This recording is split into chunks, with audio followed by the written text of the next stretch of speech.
En doen we dat net, is het kerkje van de Westereen. De ministerkerk in de Westereen docht een neetjal. Het kerkengebouw aan de vastritten in het dorp is nodig om renovatie te. Men ziet wel in de hoeken dat er al verval is. En van binnen, als je echt op een vlieger in hoeken traap en je er doorheen.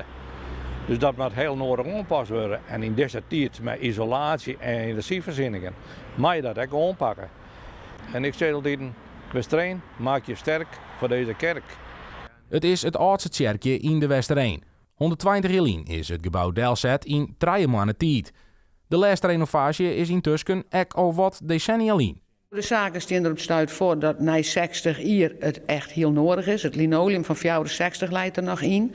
We hebben nog zachtboord aan het plafond. De elektriciteit is verouderd, rint nog door buizen heen. De elektricien had nu zijn dat het wordt zo lang voor de stopper uitspringt met branden is het gebouw al opbrand. Dus we binnen echt om renovatie te, ja. Voor de renovatieoperatie is in elk geval zo'n €150.000 nodig. Maar dat kan wel oprennen rond 2 ton.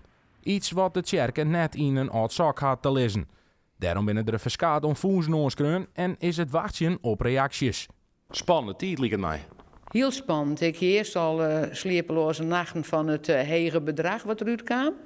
Toen heb ik sliepeloze nachten van hoe zullen de fondsen reageren. Ja, nu zullen we nog sliepeloze nachten van wat zal de uitslag wezen, want het is heel onzeker. Tine Heidstra is een van de leden van het kerken. Zij had 60 jaar vrijwilligerswerk in en rondom het gebouw dien.